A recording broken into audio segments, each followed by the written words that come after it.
Yap, binugahan ako ng gas ni Mira sa muka. No way! Eto kasi yung ginagawa natin ngayon. Tinitesting ko yung fuel pressure ni Mira kung consistent pa at kung pasok pa doon sa ideal range ng pressure. Kaya kumuha ako netong fuel pressure gauge para hindi na tayo manghula kung tama ba yung fuel pressure ni Mira. So meron pala siyang iba-ibang sizes ng connectors. Merong 6.3, 7.89, tsaka 9.49. Siguro yung iba dyan magagamit mo sa motor, mga ganon. So yung gagamitin nating connector ay 7.89. So bago tayo magbaklas doon sa fuel line, i-depressurize muna natin si Mira. Pasisingawin natin siya dito sa may fuel tank. Tapos sisilipin ko na rin tong rubber niya dito sa may cap. Baka isa ito sa kailangan ng palitan. Minsan kasi may mga cracks na yan, kaya sumisingaw yung pressure dyan. So far, eto okay pa naman. So gagamit lang ako ng flat screw para mapaangat yung lock na yon. Tapos pag umangat na, pwede nang kamay niyan. Nagready lang ako ng basahan just in case may tumagas na gasolina. So far, wala naman kasi hindi pa natin na-crank to. Ayan, sasalpak na natin tong ating pressure gauge.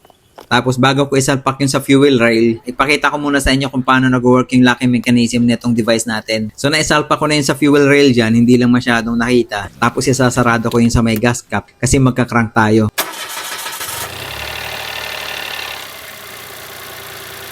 So naka-cold start si Mira ngayon pero so far yung pressure niya consistent naman. So sabi ni Google nasa 35 to 50 PSI daw ang normal operating pressure para sa Mirage. Itatry ko naman siya i-rev hanggang 2,500 RPM kung magbabago siya.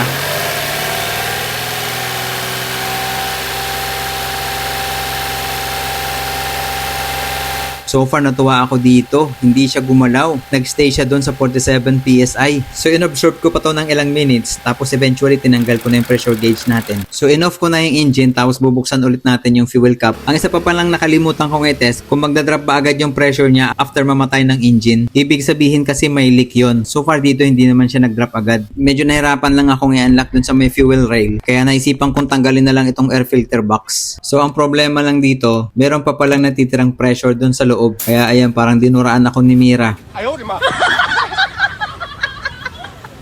Actually, pwede mong tanggalin yung relay ng fuel pump saka mo i-crank para mawala yung pressure. Ayan, ibabalik ko na siya sa dati. Connect lang natin na maayos to. Tapos siguraduhin nag-lock. Tapos pupunasan ko na rin yung natapong gasolina dyan. Hindi ko na pinakita yung pagbabalik ng airbox kasi mag-i-scan naman tayo. Sinilip ko din muna kung may taga. So far, wala naman. Ang nagtataka lang ako kasi pag silip ko ng long-term fuel trim, bumaba siya. So hindi ko tuloy sure kung maluwag lang yung sa fuel cap or nabulabog natin yung sa fuel line kaya ganyan na siya. Tapos i-rev din natin siya kung magbabago ba. Pero actually bumaba lang yung sa long term fuel trim niya pero yung sa short term medyo tumaas naman. So medyo almost same lang din talaga ng result ng dati nating mga scanning. So ang good news, hindi mo na tayo magpapalit ng fuel pump.